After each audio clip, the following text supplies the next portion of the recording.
Sa panahon ngayon, ang media ay hindi na lang isang paraan ng komunikasyon. Sana itong makapangyarihang daluyan ng impluwensya. Sa isang pindot, pwede nating makita ang kultura ng ibang bansa, matutunan ang kanilang tradisyon at madama ang kanilang mga kwento.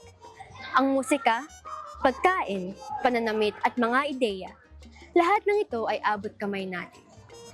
Ngunit, sa likod ng lahat ng ito, may mas malaking tanong. Paano tayo naaapektuhan ng media, hindi lang sa pananaw, kundi pati na rin sa ating pamimili? Ang media, mula sa telebisyon hanggang sa screen ng ating mga smartphone, ay nagiging tulay sa pagitan ng mga kultura. Ito ang nagdadala ng tradisyon at global trends sa ating mga bahay. Pero sa bawat click, sa bawat scroll, tila ba may mga produkto o lifestyle na sinasabi ng media na dapat nating sundin. Ito ang tinatawag na media-driven consumerism. Sa Japan, ang anime ay hindi lang kwento. Ito ay isang negosyo. Ang mga laruan, merchandise, at even cosplay costumes ay nagiging bahagi ng ating pamimili. Sa Korea, ang K-pop ay hindi lang musika. Ito ay isang industriya na naghihimok sa mga tao upang bumili ng mga albums, tickets, at brand collaborations. At pati dito sa Pilipinas ay meron tayong lokal na fast food chain na Jollibee na nagiging parte na rin ng global consumer culture. Ito ay nagiging posible dahil sa media. Hindi may kakailang ang media ay may kapangyarihang lumikha ng trends na sinusunod ng marami. At sa likod ng bawat trending na produkto ay may isang kumpanya o brand na nakikinabang. Ang tanong sa likod ng mga kwento at tradisyong dala ng media, paano natin binabalanse ang ating pagkonsumo? Tayo ba ang pumipili ng ating binibili o ang media ang pumipili para sa atin? Ngayong araw, samahan ninyo kami sa isang mas malalim na pagtingin sa media at consumerism. Tuklasin natin kung paano binabago ng media ang ating pananaw at ang ating desisyon sa pamimili. Ang media ay hindi lang boses ng kultura. Ito rin ang nagtutulak sa atin kung paano pumastos at paano mabuhay. Ayon sa datos noong 2023, umabot sa 85.16 million ang internet users dito sa Pilipinas. At halos 10 oras araw-araw ang ginugugol ng mga Pilipino online. Pero gaano nga ba kalaki ang impluwensya ng social media sa ating mga desisyon sa pagpili? Naghanap ang aming team ng endorser na papayag sa aming interview. So nagkaroon kami ng interes sa kanya bilang endorser dahil karamihan ng kanyang ina-endorse na produkto ay hango sa kultura ng ibang bansa. Kaya tara at pakinggan natin ang kanyang kwento. My name is Danzig Omar V. Mercado, and my experience as an endorser started when I was 14 years old. Well, I never particularly saw myself as a model, pero I was introduced to this industry by my sister. So like it wasn't something that I really wanted, and it wasn't something that I really tried to pursue talaga. Sa unang karanasan ni Danzig bilang endorser, hindi niya maiwasang kabahan. Ngunit pagdating sa shoot, ang kaba ay napalitan ng kasiyahan at kumpiyansa. Ang unang produkto niyang na-endorse ay healthcare products, isang mahalagang simula.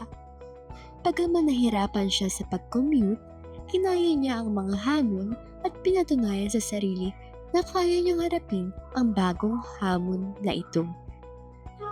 Kasi like pupunta ako doon, and then like yun, nakuha ko ng TF ko. And then mababawasan Dahil sa agad sa dahil sa commute. transportation. Oo. Kaya ayun yung one of the hardships na na-face ko rin. Endorsing fashion brands, like yung mga shirts or yung mga damit talaga in general. Kasi usually may kasamang TF yun at may kasama ring free shirt, or free Oo. Kaya gusto ko talaga nag-endorse sa mga ganun. Kaya Sa kabila ng kaliwat-ka ng brand collaborations at promotions, may mga pagkakataon pa rin na ang isang endorser ay nasusurpresa sa mga produkto na kanilang pinopromote. Ayon sa kanya, ang produktong iyon ay mula sa brand na Sumakoro, isang Filipino-based company na may malalim na inspirasyon mula sa Japanese culture. Hindi niya inakala na magiging masaya at fulfilling ang karanasan sa pagpropromote ng ganitong klaseng produkto. Surprise talaga ako was nakita ko yung mukha ko tsaka yung likod ko sa mismong website nila.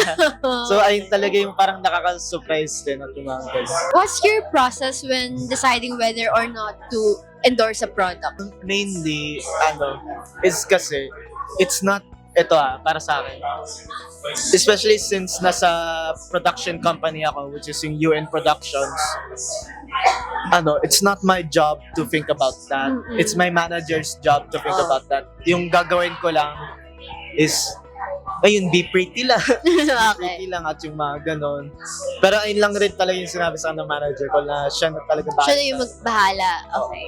What's the most memorable feedback you've received from your audience that promoting the product? Nakakita ng mga tao sa mga Facebook ads, mga ganon na nandoon ako. One, senior in my org na lumapit talaga siya mismo sa akin at sinabi niya, Danzig, ikaw ba to? And sinabi ko, ay, opo. Napagano ako. Just kasi I don't really talk about that part of my life talaga. Yung Is mga kasi endorsements mo.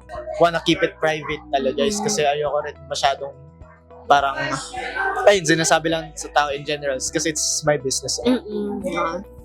Tinanong namin si Danzig kung ano ang mga susunod na hakbang sa kanyang karera bilang endorser.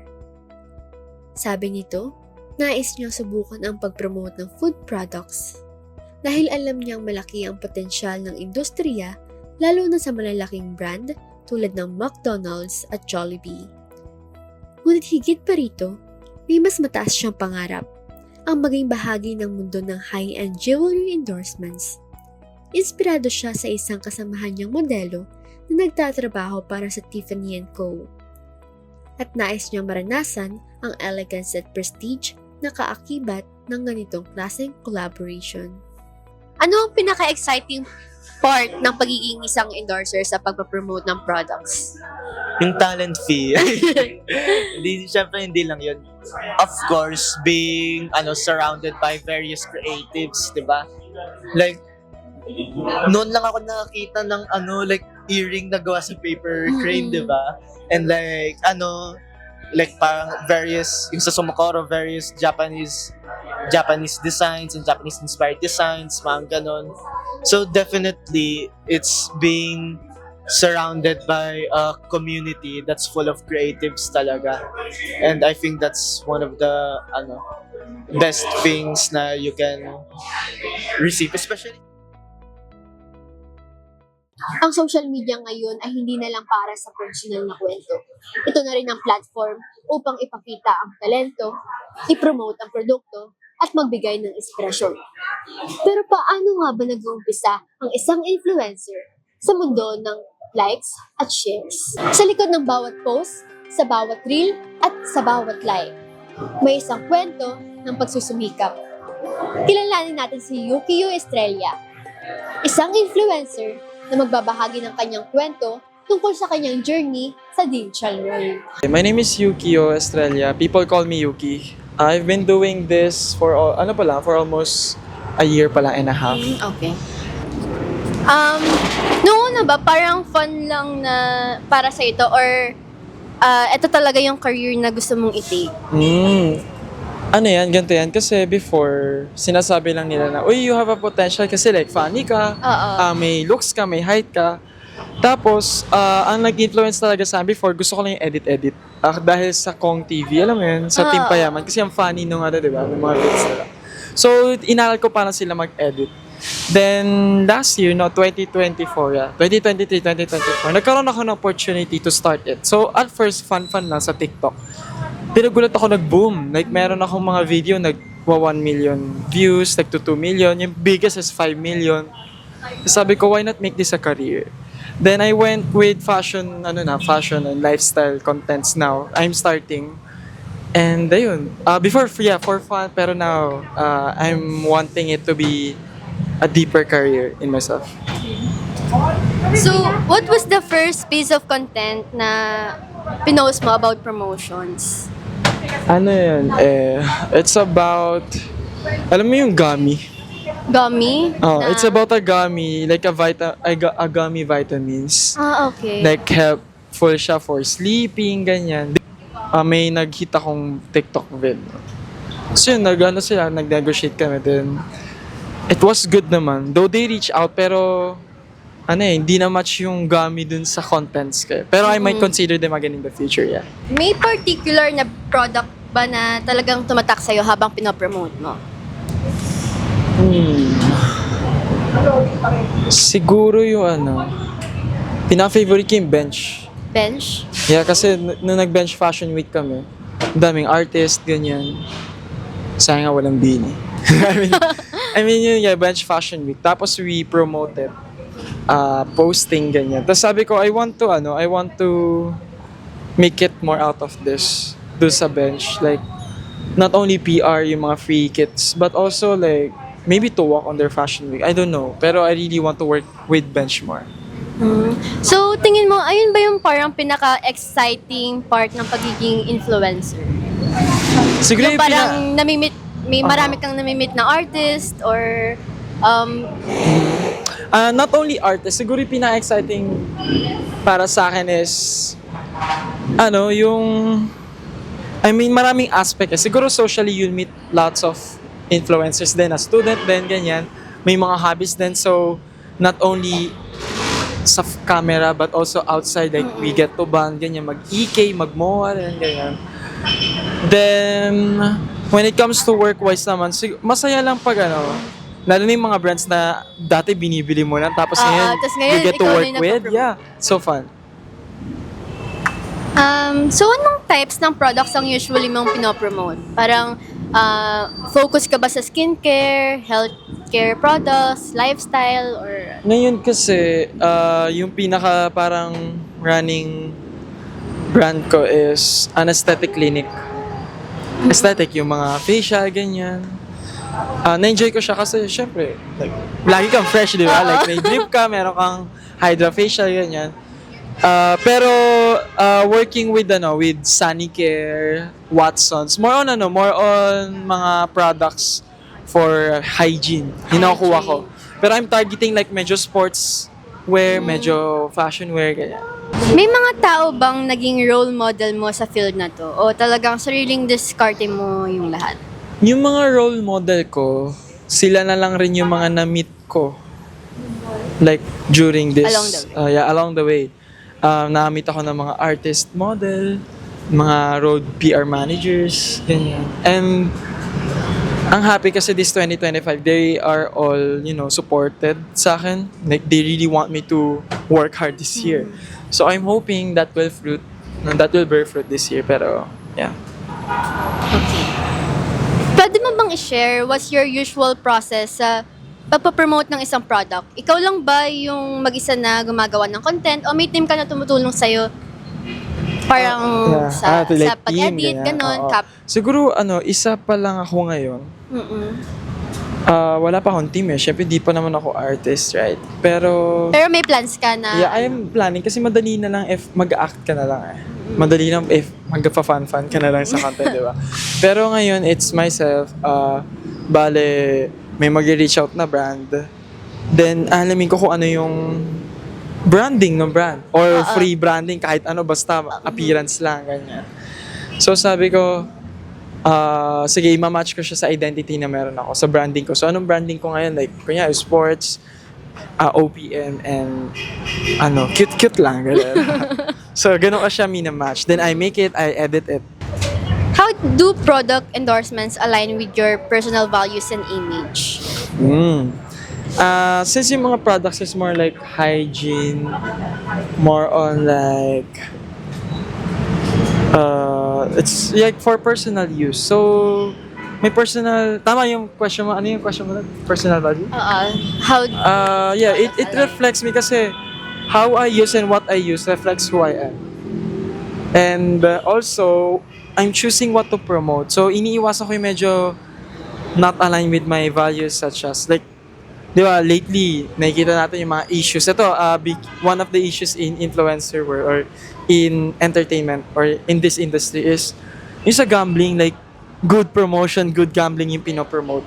Pero yung ibang mga influencers, kahit gaano kasikat, they're really careful with it. Kasi they don't want, parang yes, big money or big promotion, pero in exchange for your value, it's incomparable. Parang ang bigat niya sa feeling. So hindi ko hinaya na mapunta sa posisyon na gano'n. So, can you, give us a little demo? Kaya ba? Paano ang demo? Kung paano mo ginagawa ang pagpapromote ng isang product. Paano mo Yan i-demo? may bagong skincare product na i-feature mo. Paano mo kaya siya ipapromote? Kunyari camera yan. Yan, titingin lang. Tapos, pakit ka lang kunyari, ganyan. Spite mo yung skin mo, yung angles mo. Tapos, papakita mo na yung skin ko. Ganyan. Yun yung mga soft lang. Like, focus ka sa'yo, pero makikita na, indirectly sinasabi na skincare siya. Pero pag yung manager o yung PR is requested na ilagay mo, sabihin mo. So, may list. For example, this skincare focuses more on like removing whiteheads. So, parang medyo personal experience. So, pwede mo sabihin na parang medyo plastic. Kunyari ito yung skincare na. Grabe itong skincare product na to. It helped me clear my skin. Nawala yung mga whiteheads ko, gano'n. Parang gano'n siya nangyayari. Okay. Pero ayoko ng mga gano'n, yung mga hard lunch. Gusto ko yung mga soft lunch lang. Soft lunch lang. What platforms or content formats do you find most effective for promoting these products? Kasi 'di ba, napansin kasi namin usually sa mga influencers, meron silang categories, ganyan. So, Yeah, depende sa category, pero more on, if gusto mo yung mga soft lunch lang, focusing on yourself, TikTok ka. Kasi TikTok community hates yung mga hard lunch na products. Like yung sobra, like wala nang sense, like puro na lang yung product. Sa IG naman yung pwede ka dun mag-hard lunch ng product, pictures, ganyan. So, ganun ko siya pinagkakaiba. so how do you plan getting more brands in the future? I'm planning to get more brands by investing. Like, investing in the sense na, for example, kasi yung mga brands, like, some influencers, ganito yung ginagawa nila. Parang yung, yung mga tips nila is that not all brands are being posted by us, by them, is sponsored. So, for example, yung mga big brands like Nike. So, what we will do, we buy all Nike stuff. We style it and we post it. We tag the brand. So once na yung mga, di ba yung mga brand, di lang naman direct brand ko contact sa amin, yung mga PRs nila marami yan . So once na may makita na, align siya, sige kunin natin. Personality niya, perfect sa collection na to, get natin. And yun yung mga plan ko sa mga fashion wear, kasi I'm planning to be more like fashion. So that's why, like kahit mainit, kailangan outfit ka, picture ka, ganyan. So yeah, ganun siya nangyayari. So I'll do that by investing. Of course, I need to spend. I mean, what is spending, kunyari 10,000 for these lots of stuff if mapansin ka naman nila. And at the same time, kung hindi, edi akin yun . That's my money. It's my style. It's my lifestyle. So hindi naman like pretentious yung mga pinopost . It's really our lifestyle. It's really our day-to-day basis. So when we get brands, yay, happy. When we not, it's okay. Life goes on. We post. We make ourselves appealing and be our best selves. Ang mga social media influencers ang bagong gatekeepers ng consumer behavior. Sa bawat produkto na kanilang pinopromote, nagkakaroon ng ideya ang mga tao kung noon dapat nilang bilhin. Sa likod ng bawat tagumpay ng isang negosyo ay may kwento ng pagsisimula, hirap at tagumpay. Ngayon, makikilala natin ang isa sa business owners na nagbukas ng pintuan hindi lang para sa kanyang sarili, kundi para rin sa kanyang customers. Alamin natin ang pagsubok o hamon ng buhay sa kanyang tagumpay. Paano po ba nagsimula yung inyong business? Like, ano po yung nag-inspire sa inyo na magtayo ng sariling negosyo? So, June 2024, when we opened Cafe de Jewel, pero nag-start yung construction April 2024. So, it took us approximately 2 months to finish the construction, conceptualize yung interior, bumili ng mga materials, ng mga equipments. Pero even before that, nung nag-decide ako na magtayo ng business, it's always been my dream having my own cafe because passion ko talaga yung coffee making. Bago pa man maipatayo ang kanyang physical store, nagsimula muna si Jury sa simpleng online business na nagbebenta ng Profos. Sa loob ng subdivision sa Soldiers, personal niyang dinadala ang bawat order sa kanyang mga customer. Ngunit hindi doon natatapos ang kanyang pangarap. Matagal na niyang gusto magtayo ng sariling cafe. Alam niyang kakailanganin niya ng sapat na pondo para maisakatuparan ito. Kaya na makapag-ipon siya, nagsimula na siyang magtanong sa mga kontraktor kung magkano ang magiging gastos sa pagpapatayo.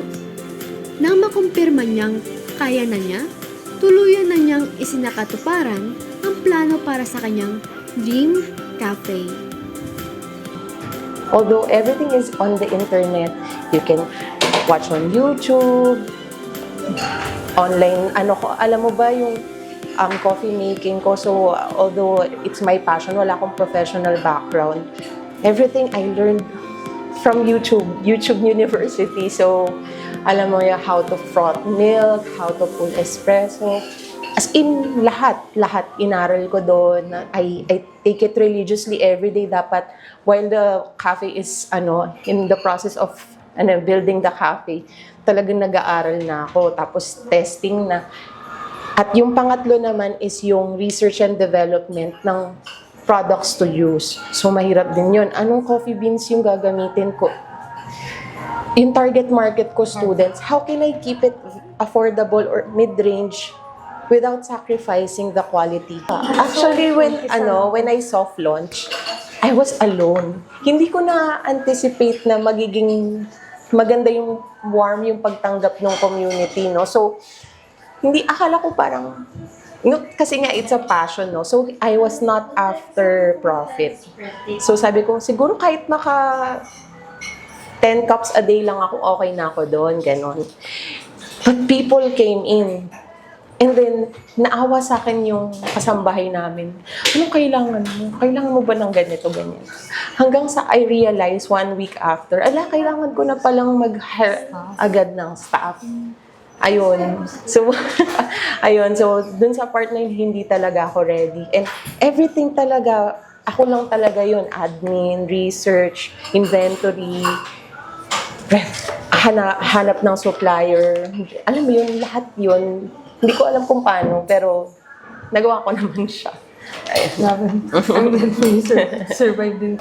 Marami rin pong takot magsimula dahil nga po sa mga ganong challenges. So, ano lang po yung parang advices mo po sa kanila? Sa entrepreneur po. Pieces of advice lang. Yun nga, yung lagi naman sinasabi nila, you will never be ready. Sa kahit anong aspect of life, lagi mong feeling na, teka lang, hindi pa yata ako handa or half-baked pa ako. Pero, do it scared. Tapos, kung medyo nagkaroon ka ng mga emotional, alam mo yun, breakdown, rest for a night, tas the next day, ask yourself again, why am I doing this?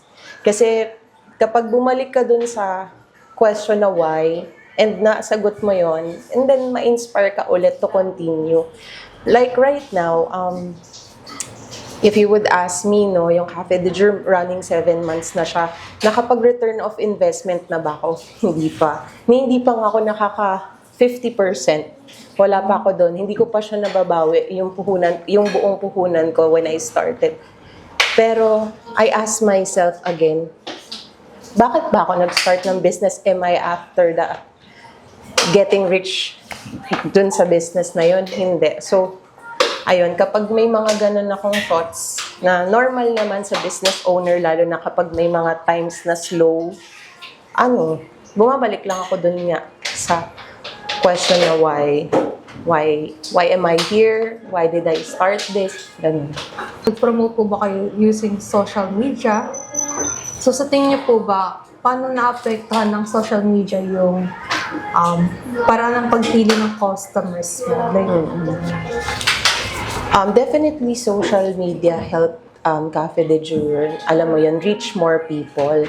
Pero in an organic way lang ako. Kasi when you say organic, at this point, I haven't paid any advertisement sa social media. Hindi pa ako nagpe-paid ads. Reason why? Because I have experience paying for ads sa separate business, online business ko dati. Grabe, malaki yung nare-reach niya. Malaki talaga, as in malayo. Now, I ask myself, teka lang, okay, mag-ads ako. I will reach more people. But, feasible ba sa kanila pumunta dito? And ano ba yung magiging reason nila to go to Soldiers Hills and dine sa Cafe de Jour? For example, mga tao sa Las Piñas. Ang dami ng magandang cafe sa Las Piñas. But when I said na social media helped me, kasi I noticed, when I religiously post sa social media, Instagram, Facebook, dumadami yung tao eh. And some people are saying, uy, nakita kita sa Soldiers Hills group. Kaya ako pumunta dito. So, thanks to social media talaga yun, diba? And apart from that, word of mouth. Marami pa rin CAVSU students na hindi alam na may cafe dito because hindi sila dito dumadaan pagpapasok, pauwi. So, word of mouth, laking help din niya na to spread yung news na, uy, may bagong cafe dun sa Sampaguita Street, Cafe de Jour. So, yun, it's both social media and word of mouth. Dun na din papasok yung quality of service that we provide. Kasi, mamaya, super sikat mo nga, super kumalat ka nga, tapos pagpunta nila, disappointing naman yung food or yung drinks, di ba? So, nandun ka sa in-between, dapat quality pa din, para din, when people share the news, realistic siya. So, aside from social media, gumagamit ka pa rin po, like, organic way pa rin po. Hanggang ngayon, hindi pa rin ako nagpe-paid ads. Kasi, mamaya may magtanong sa akin, kunwari from Taguig, this is Bacoor, di ba? So, although I can target yung kasi yung paggawa ng ad, madami kasi siyang category. Age category, geographic location, interest, ganun. May mga titik kang boxes doon eh. So, ayun. And another thing that I did is I signed up on Foodpanda. So, right now, I'm very happy kasi hindi na lang from Soldiers yung na-cater namin. Larger geographic na kasi may Foodpanda na kami. So, nakikita na kami sa ibang platform. And Foodpanda is somehow a platform pa rin. Makikita mo yung mga restaurants in your area, di ba? So, ayun. Paano po kayo nag-a-adjust sa mga, like, may mga uso sa social media na gantong menu? Like, nakaka-keep up po ba kayo or like, meron po ba kayong concept na single everyday? Yung Croffles, for example, di ba, ikaw na nagsabi, very, tawag dito, very popular siya. So, nung tinistart ko yung business, yan talaga yung isa sa mga ginawa ko talaga, research and development. Ang dami kong cafe inspirations na binisit. Ano yung mga menu nila? Ano yung common denominator? Ganun yung mga naging decision factors ko. Okay, sa mga cafes na to, karamihan sa kanila dapat may pasta. Karamihan sa kanila dahil students dapat may rice kasi nagugutom. Karamihan sa kanila gusto yung Croffles. So, yun, ganun yung naging ko. Tinake advantage ko talaga yung social media. Karamihan sa old generation sasabihin, social media is a crap or wala, kaka-cellphone mo yan, ganyan, di ba? Pero if you use it in a proper way, alam mo yan to your advantage. Imagine mo nga, pagtitimpla ng kape, paggamit ng machine, virtually mo lang ginagawa. Wala kang instructor or hindi ka man lang nag-test na alam mo yun, meron kang actual training. Pero because of you religiously do it and you practice every day, tutunan mo din talaga siya. Even yung pag-paint nito, kasi gusto ko yung parang unfinished style. So, ni-research ko din sa social media, sa internet, ano yung paint na ginagamit, paano yung stroke, lahat. Pinterest, ano yung magandang lighting, di ba? Yung mga ganun. So, ayun. So, kita naman po natin. Ganda rin po talaga ng interior niya. Thank you. Yung Sa likod ng bawat negosyo ay isang kwento ng lakas ng loob at determinasyon. Ang tagumpay ng Cafe de Jour ay patunay na ang tamang diskarte, tapang at pag-adapt sa takbo ng panahon ay susi sa pag-abot ng mga pangarap. Halos lahat ng bagay makikita mo na online. Mula sa damit, pagkain, gadgets, at kahit mga serbisyo. Pero paano nga ba naapektuhan ng media, lalo na ng social media, ang ating paraan ng pagbili? So, yung unang tanong po, gaano po kayo kadalas mamili online or maghanap ng mga products? Maghanap? Parang every day. Every day? Pero before yon. Pero ngayon kasi parang medyo naano na ako na inaano ko yung tinitrain ko yung sarili ko na wag mag-overconsume nga. Kasi hindi siya healthy sa environment and then sa akin din. So, pag kailangan ko lang siya currently. Pero before, it's everyday. As in, parang inaano-ano ko siya lagi. Kasi yung ano po, yung pinaka hinahanapan mo ng products or like pinagbibila mo, ano mga apps yun? Ay, apps na ginagamit ko? Opo. Most likely shopping like retail. More like Shopee, Lazada, TikTok Shop, and Uniqlo. Shucks, ang dami pa. Actually, puro yung pinakamarami ko shopping app. Sa phone ko. So ngayon po, may mga times po ba na bumibili pa rin kayo kahit di nyo kailangan? Like, nasisilaw ka lang, ganun. May times actually. Pero super onti siya compared before na parang, hindi, gusto ko yung biling ko. Ngayon, parang I need to think about it first, na parang kailangan ko ba talaga? If not, baka na naman nagustuhan ko lang siya, maganda rin yung color, wala akong paggagamitan. I think about it and inaano ko na may external opinion din yung iba, na parang saan ba gagamitin yan? Like, if they ask me that, alright, most likely, okay, di ko siya bibilihin. So, yung nabanggit nyo po yung Shopee, di ba po?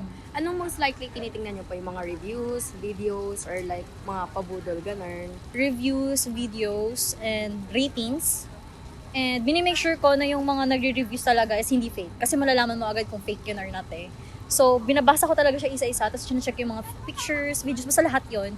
Tapos after that, mag-check din ako sa ibang kung may same siya na or magtatanong din ako ng external review from my friends.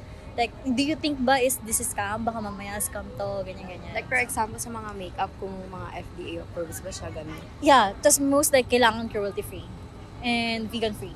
Parang vegan siya, ganun. Or Pero naranasan nyo na po ba, bumili talaga ng akala nyo okay sa reviews, ganun, okay siya, Yeah. maganda siya. Yeah. Pero dumating sa'yo, like, yung pinaka, yun, expectation versus reality. reality. Yeah, actually.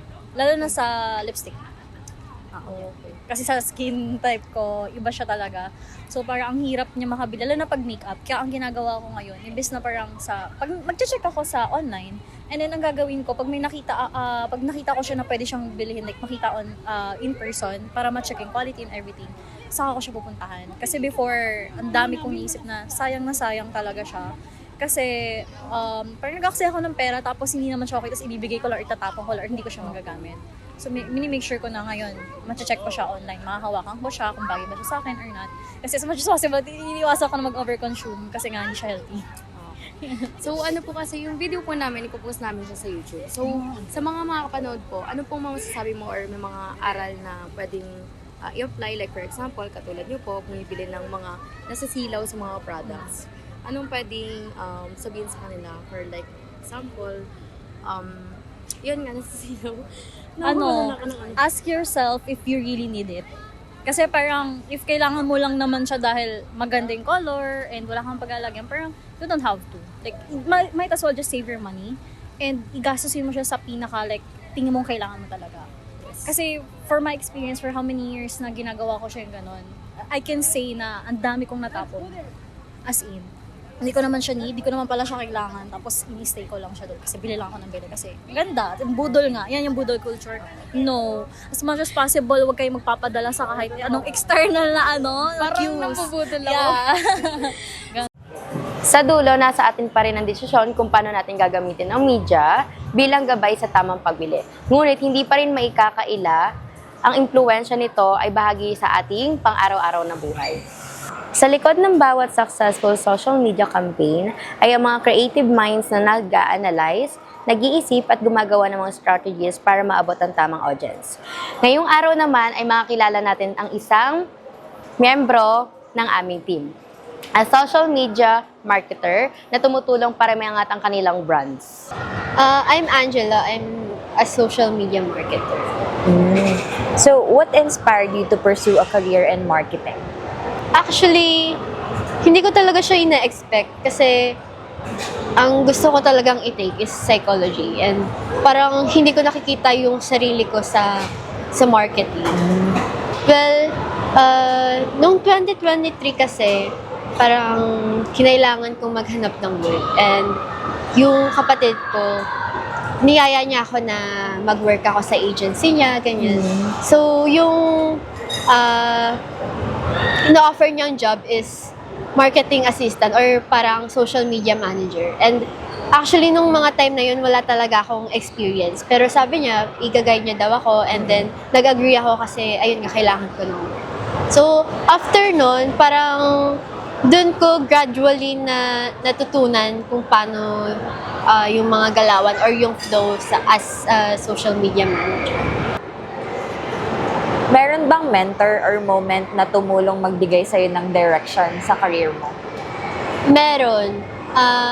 Sa first job ko, yung kapatid ko yung tumulong sa akin, yung nag-guide sa akin na maging social media manager. And then, hindi kasi nag-work yung first job ko. So, parang startup kasi siya, startup business. And then, after like 5 months, ganun, hindi na rin nag-continue yung business nila and then nawalan din ako ng work.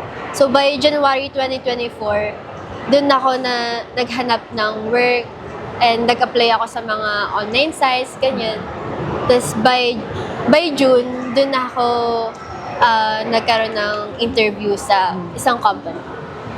So, yung boss ko doon, siya yung tumutulong sa akin sa mga kailangan kong gawin as social media marketer. So, sa kanya ako nagpapa-approve, ganyan. And then, since wala naman talaga akong parang ganong experience sa marketing, since saglit lang din ako nag-work dun sa agency na ginawa ng kapatid ko and very informal pa siya. So, siya yung nagturo sa akin ng tamang structures na kailangan kong matutunan as social media marketer. What personal experience has shaped your approach to marketing? Halimbawa, may project ka ba na talagang nagpakita sa'yo kung gaano ka-importante ang pag-unawa sa audience o customer needs? Yes, yung customer complaints sa social media. Kasi kadalasan kapag parang hindi sila satisfied sa service sa restaurant. Kasi yung hawak ko restaurants ngayon. So, pag hindi sila satisfied, paano ba? Doon nila binubuhos yung mga complaints nila sa service, ganyan. So, doon ko na pansin or parang doon ko na realize kung gaano ka-important na ma-serve natin sila ng tama, mabigay natin kung ano yung mga needs nila. What advice would you give to aspiring marketers, especially those interested in social media marketing? Baka meron kang practical tips like skills to focus on, tools to master, or ways to keep up with trends? Ayun, siguro lagi kang tumingin din ng social media. Kasi, well, as expected naman din, di ba? Parang as a social media marketer, dapat parang titignan mo kung ano yung laging pinag-uusapan ng mga tao. In that way, pwede mo siyang gawin as a strategy mo sa next na marketing strategies mo, ganyan. And then, tignan mo din siguro yung sales nyo sa kasi everyday naman yung mga business naglalagay sila ng parang summary report nila sa sales. And doon mo makikita kung effective ba yung mga ginagawa mong posting sa sales nila. I agree. Pero based on your experience dito naman sa team natin, ano yung qualities na pinaka-importante para magtagumpay sa ganitong role? Ah, lagi ka mag-strive to learn better, ganun. Kasi, hindi mo pwedeng sabihin na parang magaling ka na sa isang bagay. So, parang isa-stop mo na yung learnings mo. Kasi, ngayon, parang siyang laging may bagong update. Yes. And, na kailangan mo matutunan. I agree. Just like what other people is saying na every day is a new learning curve for all of us. Pero how do you think the rise of digital media has changed the way consumers make purchasing decisions? Sa tingin mo, ano yung pinakamalaking factor or access to information, peer reviews, or yung bilis ng ads at campaign sa social media? Tingin ko yung bilis sa ads sa social media. Kasi, sa nakikita ko ngayon, mas naiengganyo yung mga tao na sumubok ng mga products based sa mga word of mouth. So, parang kapag nakikita nila na maganda yung products na yun, doon din sila naiengganyo na bumili ng products. And parang kung ano yung trend sa social media, lagi silang nakikisabay, ganyan.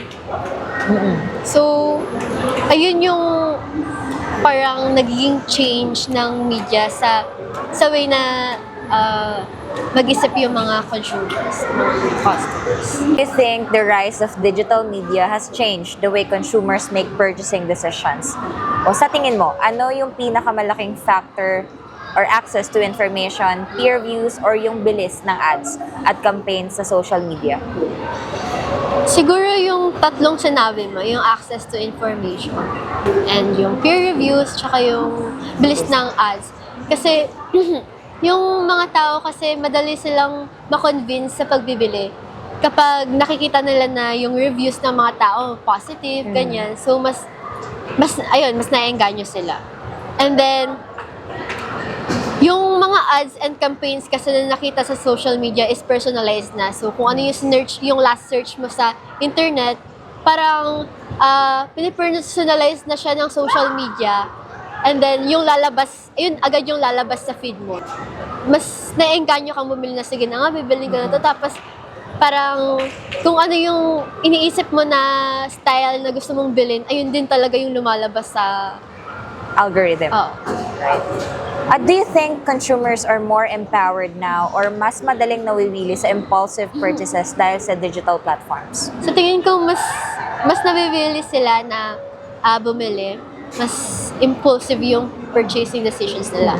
Kasi, mas mabilis na din yung process ng pagbibili nila na parang sa cellphone lang, then kapag na-scroll ka, tapos na-check out mo, okay na, darating na sa bahay mo. Ang bawat henerasyon ay may kanya-kanyang paraan ng pag-consume ng media. Para sa Gen Z at Millennials na hook sa TikTok at Instagram, ang media ay isang outlet ng creativity, puno ng curated posts tungkol sa travel, food, and aesthetic moments. Samantalang para sa mas matatandang henerasyon na mas madalas na gumagamit ng Facebook at traditional media, ang media ay paraan upang manatiling konektado sa pamilya at mga balita. Sa lahat ng pagkakaibang ito, isa lang ang malinaw. Lahat tayo ay konektado ng media-driven consumerism. Sa bawat promo, sa bawat ad, at sa bawat viral content ay may dalang mensahe. Isang mensahe na naguhubog sa ating desisyon at pag-iisip. Ang media-driven consumerism ay hindi lang tungkol sa pagbili. Ito rin ay tungkol sa kung paano tayo nagiging bahagi ng mas malawak na kultura. Kahit gaano ka-powerful ang media, dapat nasa atin pa rin ang huling desisyon. Tayo pa rin ang pumipili kung ano ang gusto nating bilhin, kung sino ang susuportahan, at kung ano ang dapat bigyan ng atensyon. Kaya sa tuwing mag-scroll ka sa social media, tanungin mo ang sarili mo. Sino ang pinaka-nakaka-impluwensya sa akin at bakit? Kailangan nating magtanong, hindi lang bilang mga consumer, kundi bilang mga tao. Ang media ay maaaring maging dahilan ng inspirasyon, ngunit maaari rin itong pagmulan ng chain ng sobrang paggastos at maling paniniwala. Ngunit, hindi masama ang media-driven consumerism. Sa katunayan, maaari itong maging daan para ma-discover natin ang mga bagay na gusto natin. Hindi masamang magpasilaw tayo minsan sa kinang ng media-driven consumerism.